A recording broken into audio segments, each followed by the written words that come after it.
Bienvenida a After Work, el podcast en el que hablamos de comunicación creativa en empresa desde la perspectiva tanto del creador como del consumidor. En After Work hablamos de redes sociales, mentalidad, estrategia, dinero, ideas que han funcionado y de cómo trabajar con distintos profesionales. Soy María, vivo en Berlín desde hace muchos años y tengo la suerte de poder entrevistar a gente que admiro de distintos países con las que comparto mi día a día. Mi canal preferido de comunicación, además de este podcast, es la newsletter, a la que te invito a apuntarte y te dejo el link en la descripción.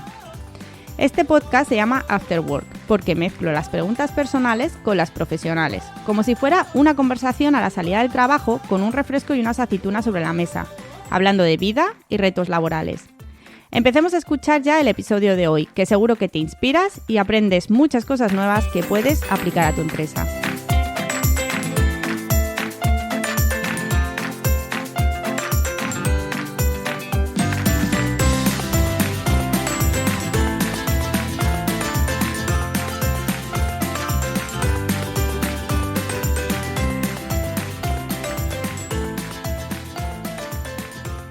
Bienvenida a esta nueva ronda de entrevistas. Me hace muy feliz estar de nuevo aquí junto a gente que admiro y de la que vamos a aprender mucho. Antes de empezar presentando a mi primera invitada, te voy a pedir dos cosas. La primera, que valores el podcast. Le das estrellitas y así me ayudas a que llegue a más gente. La segunda es que te apuntes a la newsletter. Mando cada semana cartas cortitas con reflexiones sobre comunicación de empresa y es mi forma preferida de estar en contacto contigo. Dicho esto, presento a mi invitada. Tengo delante a una persona que conocí hace relativamente poco y desde el momento que descubrí su trabajo me encantó cómo lo hace y cómo lo comunica, a pesar de no ser yo su público objetivo. Tiene más de 81.000 seguidores distribuidos en 4 canales de comunicación y crea mucho contenido de calidad para su marca y para empresas con las que trabaja.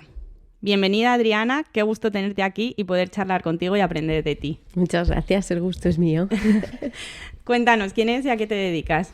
Bueno, pues hace 7 años me diagnosticaron de celiaquía y siempre digo que eso cambió no solo mi forma de comer, sino que también cambió mi profesión.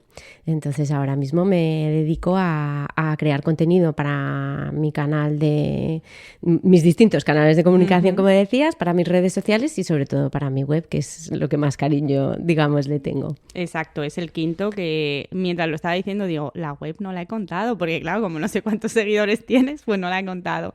Entonces, cuéntame tu trayectoria profesional y que la he leído y me parece súper interesante. He hecho un poco de todo, pero bueno, estudié psicología. Al final empecé a trabajar en una empresa de formación como profesora de inglés. Pasé luego a la parte de la oficina y he trabajado en distintos departamentos. Llegué a trabajar también en recursos humanos, que era lo que había estudiado y descubrí que me horrorizaba. Y al final, pues bueno, ya cuando nacieron mis hijos y por la carrera de mi marido era muy complicado la conciliación y al final decidí dedicarme montar algo por mi cuenta. Entonces abrí una pequeña escuela de inglés en mi casa, en la parte de abajo, y ahí tenía niños pasando por las tardes y jugábamos aprendiendo inglés. Entonces era una forma de aprender pues muy divertida, con manualidades, con cocina, con juegos, con canciones y la verdad que fue una época muy divertida, pero también muy dura. Porque tienes 2 clientes. Tienes el niño que tiene que pasárselo bien y tienes el padre que quiere ver que su dinero le está resultando y que el niño, aparte de pasárselo bien, aprende inglés. Sí. En todo ese tiempo yo estaba muy enferma, me encontraba muy mal y finalmente pues le pusieron un nombre a todo ese tiempo que llevaba encontrándome tan mal y resulta que era el gluten lo que me estaba haciendo daño. Quitarlo de mi dieta fue como un milagro, o sea, era otra persona, de repente ya no estaba cansada, de repente ya podía empezar a hacer vida, tenía otra vez energía, no me ponía mala y al poco tiempo llegó el diagnóstico también de mi hijo. Hubiera dado un brazo porque no lo hubiera tenido, pero es algo que va en la genética y a veces pasa. El caso es que decidí empezar, mientras que tenía la escuela de inglés, decidí empezar un poco pues a crear un poco bueno, yo lo llamé un blog, pero no sabía muy bien ni lo que estaba haciendo, pero bueno, la idea era recopilar las recetas que yo iba haciendo, iba adaptando, siempre me ha gustado la cocina, o sea que las recetas que ya hacía, pues a probarlas sin gluten, empezaba a descubrir otras harinas y otras texturas y otros sabores y otra forma de cocinar, y dije, bueno, lo voy a ir escribiendo, aunque sea para mí, para mis hijos, para mis 3 amigas que me dicen que este brownie sin gluten está buenísimo. Sí. Siempre me lo tomé como muy profesional, pero realmente no tenía mucha ambición en llegar lejos o no sabía muy bien lo que era. Pero sí que descubrí que las redes me encantaban, que la comunicación y que esa vocación que siempre había tenido de profesora lo podía también trasladar a la cocina y enseñar a cocinar y enseñar a utilizar las harinas sin gluten y nada, pues unos meses antes de la pandemia decidí que ya había que cerrar la etapa de enseñanza de inglés. Mis hijos ya se estaban haciendo muy mayores y era un tipo de enseñanza muy enfocada a niños muy pequeños y se me estaba haciendo un poco complicado estar por las tardes centrada en otros niños que no eran los míos. Así que mientras tanto la web iba creciendo y yo había estudiado un máster de marketing digital y comercio electrónico y dije, bueno, vamos a ver si soy capaz de hacer que esto pase de un hobby a una forma de, entre comillas, ganarme un poco la vida. Eso fue en febrero y en marzo nos encerraron. Vale, ¿y cuándo empezaste? Que decías que no sabías muy bien que era que estabas haciendo un blog, pero que no sabías muy bien. Claro, bueno, es que cometí todos los errores habidos y por haber, en parte por inseguridades mías. Entonces, como tenía esta escuela de inglés, dije, bueno, y yo ya con los niños hacía manualidades y hacía recetas, dije, bueno, pues esto va a ser como una pequeña prolongación de esas clases de inglés, pero con recetas específicas sin gluten y también con manualidades que hacía con mis hijos. Y entonces al principio esto estaba dentro de mi web de clases de inglés, con lo cual Google debió decir, ¿qué es esto? Yeah. De clases de inglés, profesores nativos, manualidades, a de repente recetas sin gluten, ¿qué está pasando aquí? Estuve un tiempo así y me di cuenta de que eso no funcionaba y que tenía que separarlo y entonces primero en 2018 fue cuando lo separé y lo cambié a manualidades sin gluten. Llevaba como un año, o sea que no llevaba mucho tiempo, pero... y luego ya hace pues 1 año y pico, casi 2 años ahora, que ya lo cambié de nombre y igual, la época de las manualidades y de centrarme sí o sí en celíacos y sin gluten, sino que era simplemente pues una forma de comer saludable, sí, sin gluten, claro, porque tengo que hacer una dieta estricta sin gluten, pero no era mi enfoque principal. Y entonces decidí cambiarlo a Naturalmente Adri. ¿Y fue difícil el cambio, o sea, a nivel como logístico, como que te encontraba otra vez Google o cómo te lo tomaste? ¿En el canal de YouTube también cambiaste el nombre? Sí, en todas las redes cambié. Tengo una persona que me ayuda con toda la parte técnica de WordPress que está detrás de la web y todo esto y la verdad que me ayudó y no, al revés, yo creo que fíjate que me benefició. Porque al final también el nombre de manualidades sin gluten seguía juntando 2 sectores muy diferentes. El de las manualidades, que además eran un poco infantiles, porque yo no soy experta en manualidades, y el tema sin gluten, y cada vez la parte sin gluten era más grande, pero el nombre no lo reflejaba bien. Entonces yo creo que al revés, bien planificado y con ayuda técnica por detrás para no perder el tráfico y la atracción que ya tenía la web, al revés, el cambio ha supuesto un incremento importante en las búsquedas orgánicas en Google.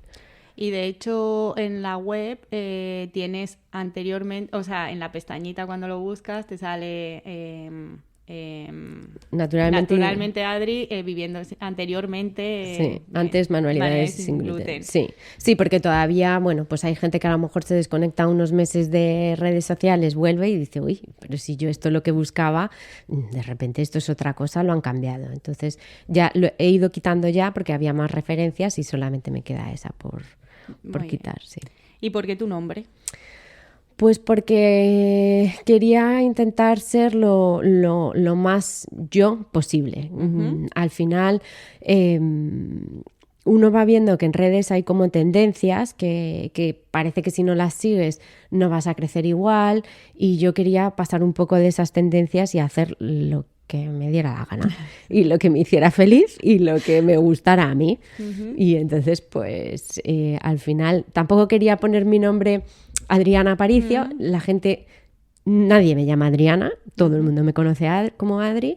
Y bueno, pues hablándolo, en realidad fue una cena con mi familia, pues yo estaba intentando buscar un cambio de nombre, no salía nada, quería algo y dijo mi marido, es que yo creo que tú eres naturalmente tú, naturalmente Adri. Y dije, pues me gusta.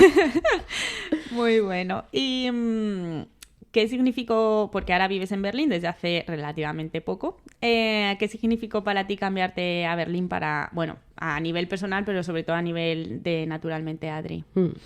Pues yo de primeras lo sentí como una oportunidad para dedicarme mucho más, quería decir a saco, aunque suena fatal, pero, bueno, sí. Pero sí, como mucho más en profundidad a mi proyecto. Pensar que no iba a tener las responsabilidades que tenía en España, que seguía siendo profe de inglés de adultos por las mañanas, que iba a tener más tiempo, que mis hijos son más mayores, y dije, es una oportunidad perfecta para seguir dedicándome a esto y encontrar si realmente esto es viable, ¿no? Económicamente. También me ha servido mucho como refugio, porque mudarte de país en mitad de una pandemia es durísimo. Y entonces era un poco la forma de mantenerme cuerda, cocinar y compartirlo. Vale. ¿Y algún reto de emprendimiento o burocracia? No, porque tú me imagino que sigues en España. No, bueno, estoy dada de alta como autónoma aquí, sí, pero bueno, contacté con una persona y me hace toda la parte, o sea, se encarga de todo, sí, porque no me gusta hacerlo en España, en castellano, imagínate aquí en alemán. Sí, me imagino. Vale, tienes YouTube, tienes Facebook, tienes Instagram y tienes Pinterest. Y entre las 4 plataformas tienes un total de, en el día que lo miré, que no hace tanto, un total de 81.200 seguidores. ¿Cómo se gestiona crear contenido para 4 plataformas más para la web? Pues uno, con planificación. Uh-huh. Nunca he sido súper buena planificando muy a largo plazo, ¿eh? Muchas veces mi planificación es de semana en semana. Bueno, bien. Sí, hombre. Lo ideal sería hacer como 3 meses, a lo mejor, sí, pero bueno, tengo como una lista de ideas de cosas que quiero hacer y luego a veces no las hago y entran otras y otras veces, pero vamos, sí que los domingos me gusta planificar lo que voy a hacer esa semana y un poco los posts que voy a subir. Y luego, punto número 2, o sea, el primero la planificación, punto número 2, cuando grabo, por ejemplo, una receta, pues sacar para los distintos tipos de contenido que necesito, ¿no? Entonces sacar un vídeo largo para YouTube, un vídeo corto para hacer un Reels o para Pinterest y simplemente pues cambiar un poco el texto, cambiar a lo mejor la música. A veces tengo que hacer un vídeo diferente, pero es simplemente la edición. Entonces, del mismo contenido sacar, digamos, varios formatos para aprovecharlo. Y luego el tercero, reciclaje. Reciclaje, vale. Porque considero que tengo recetas muy buenas que se quedan, sobre todo con plataformas tan rápidas como son Instagram y Facebook, se quedan en el olvido en 24-48 horas y llevan muchas horas detrás. Así que yo las rescato cada X semanas y las vuelvo a recordar. Vale, varias cosas. Pinterest funciona muy bien para recetas. Sí. Yo, de hecho, es mi buscador de recetas. Lo que pasa es que hay gente que lo infravalora. También en moda y cosas así. ¿Alguna recomendación de Pinterest? ¿Qué recomiendas? ¿Como usuario o como...? Como creador de contenido para que el usuario te encuentre bien. Claro. Es que Pinterest mucho, ¿no? es la caña, a mí me encanta.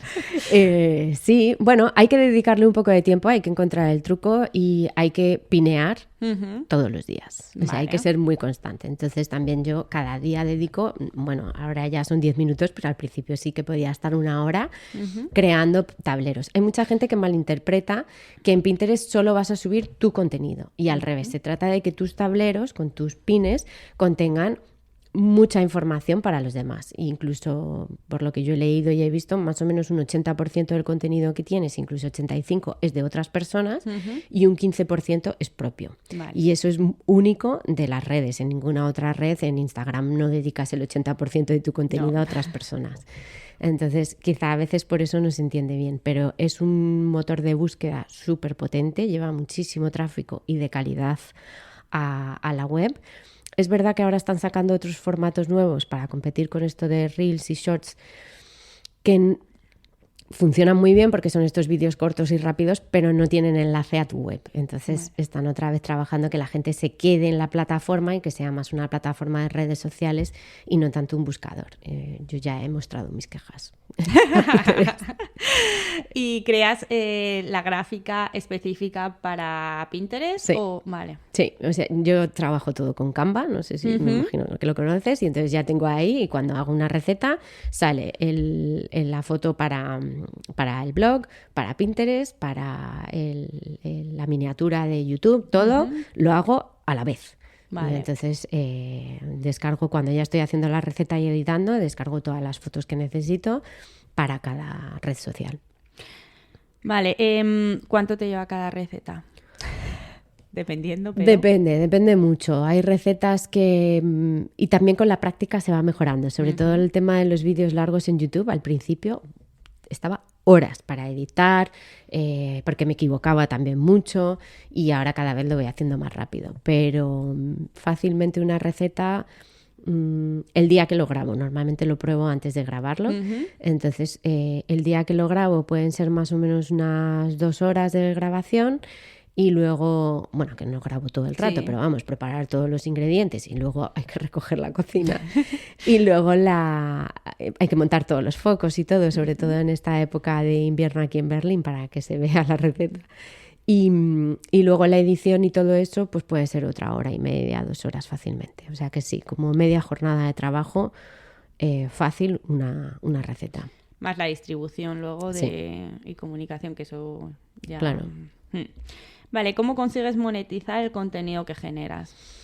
Pues mira, este ha sido uno de los temas que más me ha costado, en parte por inseguridades en mí misma, por haber empezado ya a una edad que me veía muy mayor yo para esto de YouTube y de Instagram y de dar la cara y todas estas cosas.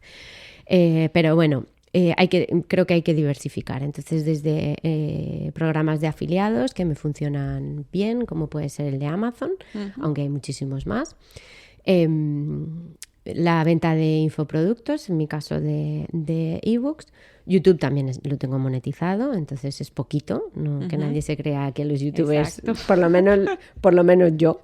No, también ha habido un chico aquí que saldrá también luego la entrevista que nos contaba lo mismo, Adriana. Bueno, a lo mejor si te dedicas claro, a veces mi hijo me da consejos y me dice, mamá, es que en Twitch tienes que hacer, digo, ya, pero yo creo que eso es para los youtubers que tú sigues de videojuegos. Yo no sé, para hacer recetas en Twitch, ¿qué tal? No lo sé. Entonces, YouTube... colaboraciones con marcas, a veces son a cambio de producto, pero sí desde hace un tiempo y ya por el número de seguidores que tengo, pues intento convertir esos contactos te mandamos una cajita de galletas y a cambio, no, venga, vamos a buscar otra colaboración y que haya una recompensa económica detrás, ¿no?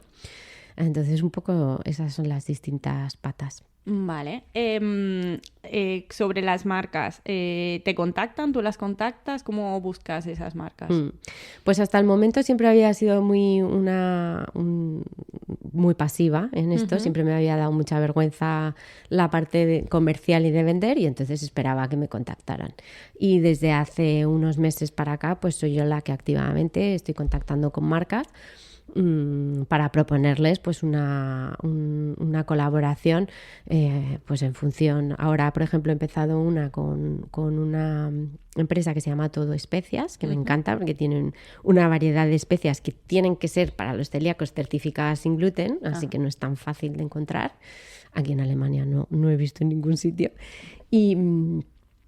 Y entonces he sido yo la que se ha acercado a ellos, les ha contactado y me han dicho que sí y estoy ahora formando parte de su grupo de colaboradores. Entonces desde hace un tiempo estoy yo activamente contactando, pero es duro, ¿eh? Es duro porque no recibir, no sé qué es peor, si que te digan que no o no recibir respuesta. Y ¿tienes un dossier de prensa o les mandas un O sea, ya por curiosidad, ¿un mensaje por Instagram o un email? O... Sí, pues normalmente hasta el momento lo que he hecho ha sido mandarles un mensaje por Instagram y pedirles a través del mensaje de Instagram un email al que poderles enviar una propuesta. Vale. Y algunos directamente me han dicho, oye, mira, cuéntamelo por aquí, ¿sabes? Vale. Por Instagram. O sea que también a veces una primera propuesta se hace a través de Instagram. Y entonces no tengo un dossier de prensa como tal, aunque me lo apunté del último café para hacerlo, pero sí que normalmente les mando un poco un resumen de mis números, que tampoco son súper grandes, pero sí que están muy enfocados en una comunidad celíaca y en una comunidad que le gusta cocinar, porque mis recetas tampoco son A, B y C. Muchas de ellas requieren de unas horas y de ganas de meterte en la cocina. Bueno, y que sobre todo lo estás exponiendo en 5 sitios, Sí. o sea, incluida la web. Vale.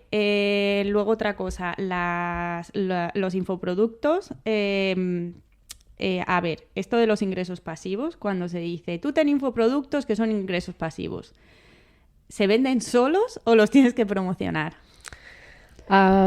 Se venden solos muy pocos. Vale, o sea, vale. alguno de repente digo, anda, he vendido un libro. Pero lo habitual es que hables del libro en stories o hagas pues eso, también dentro del contenido que hagas un recordatorio de este ebook o de esta otra cosa y se produzcan más ventas. Con lo cual, así sin más, yo te diría, quizá a medida que vaya creciendo de seguidores y no lo sé, pero... Quizá, no lo sé. Es que así sin más vender no lo veo tan fácil. Claro, por eso. O sea, porque yo siempre que leo esas cosas digo, pero ¿quién será capaz de hacer esto? Porque si no te ven la cara, ¿cómo saben, o sea, cómo saben quién eres? Claro. Sí es verdad que puedes establecer un poco como una estrategia, ¿no? A la hora de, por ejemplo, el último ebook que he sacado, que era de una guía de Nueva York, una guía de viaje de Nueva York específica sin gluten. Perdón.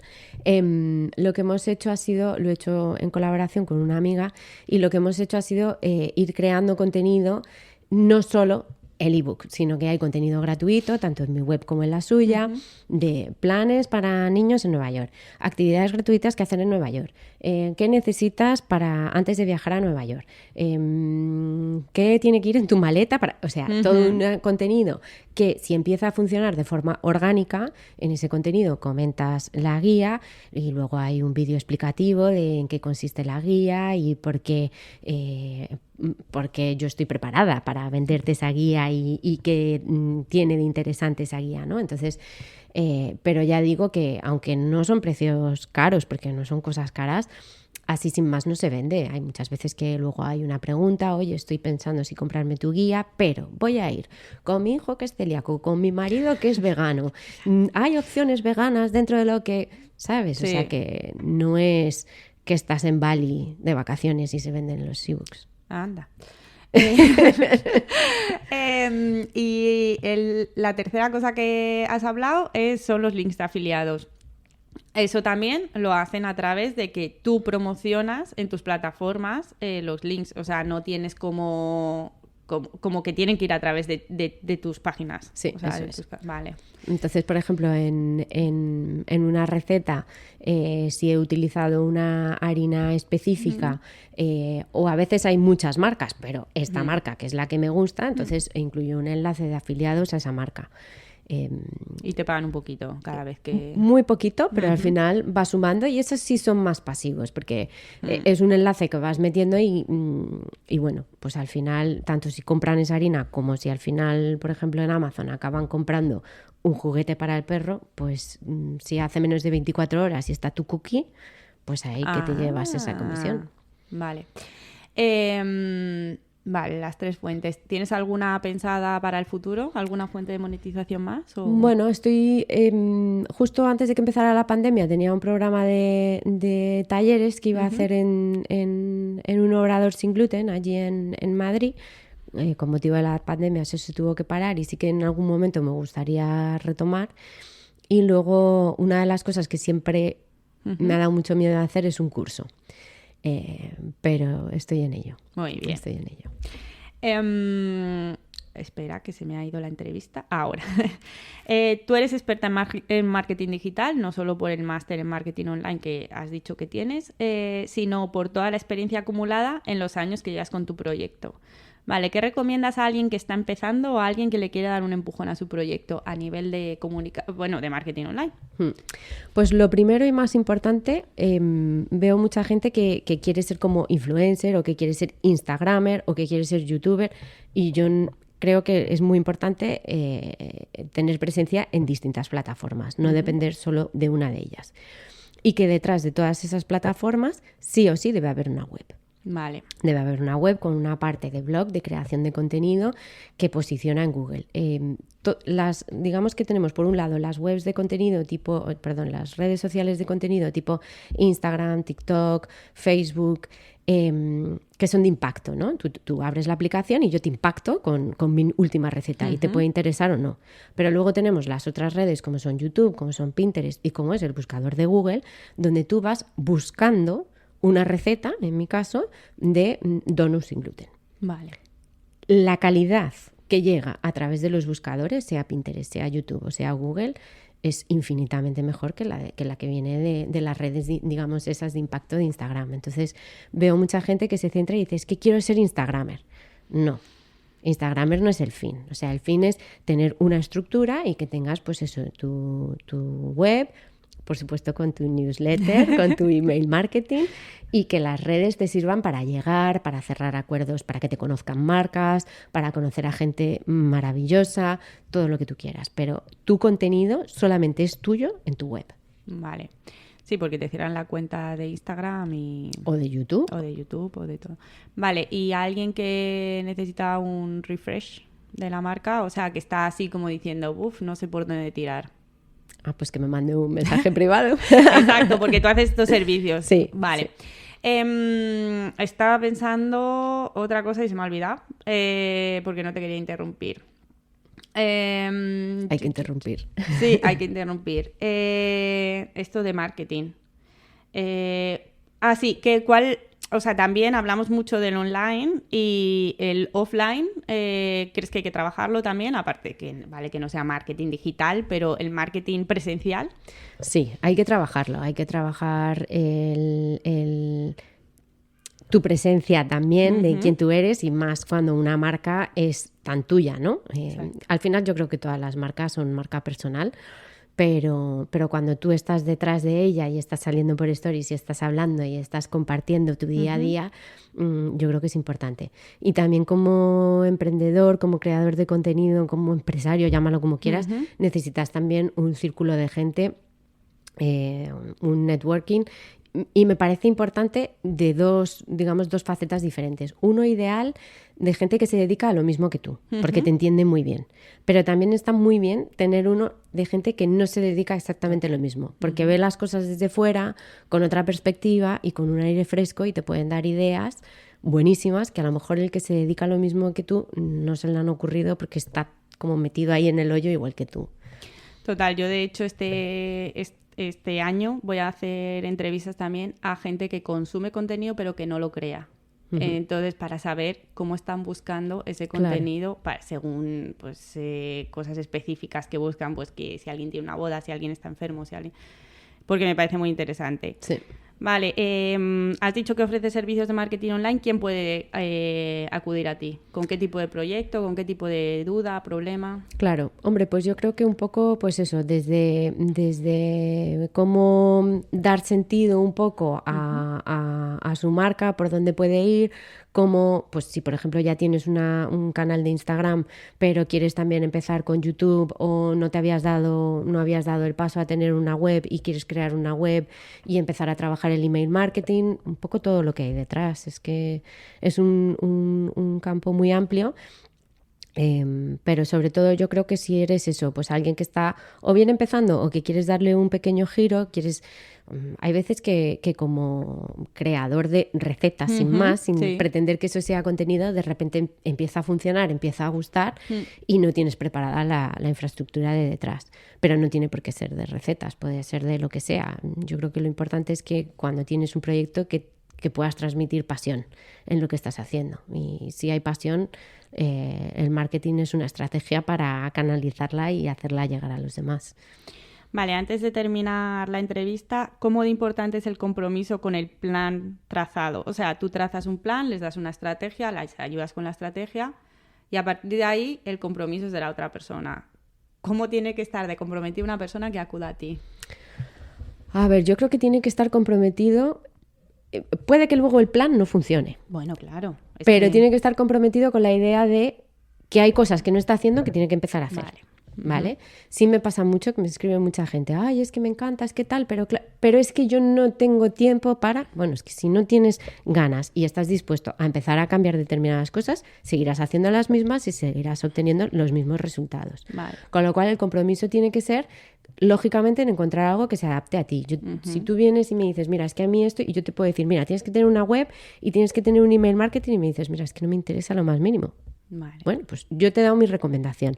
¿No te interesa? No importa, venga, pues entonces vamos a diversificar dentro de lo que tú te sientas cómoda. En Instagram, en Facebook, en YouTube, en LinkedIn, donde más tienes que estar según donde pueda estar tu público objetivo. Y hay gente que solamente tiene un Instagram y le funciona fenomenal, pero conoce sus riesgos. Si el día de mañana te lo hackean y te lo cierran. Que no tienes tiempo o no te interesa tener una web, no quiere decir que no pueda funcionar. Vale. Entonces, bueno, pero sí que hay que estar preparado si no estás obteniendo los resultados que quieres, tienes que estar dispuesto a cambiar cosas para empezar a obtener otros resultados.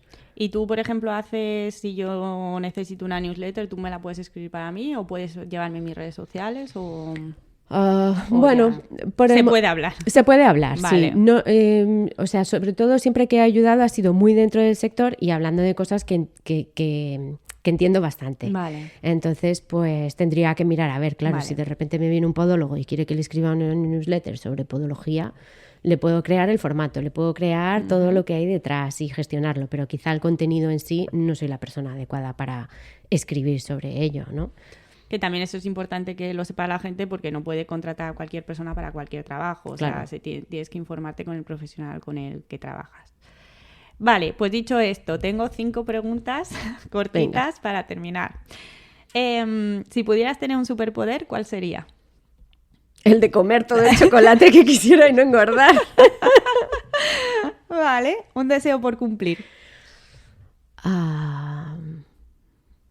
Pues me encantaría una colaboración como gorda, buena, interesante, jugosa, con dinerillo, y con eso hacerle un buen regalo a mi marido, porque siempre ha estado tan detrás mío apoyándome en todo, sin ver durante mucho tiempo nada a cambio, que me encantaría. Te entiendo. Un sitio en el que sientes que estás en casa. En Huelva, en la playa. ¿Madrid o Berlín? Ahora mismo Berlín. Es donde está mi familia, es donde está mi hogar y aquí estoy muy bien. Vale. ¿Y una palabra que defina tu momento actual? Disfrutar. Muy bien. Pues muchísimas gracias, Adri. Gracias a ti, muchas gracias. Hasta luego. Adiós.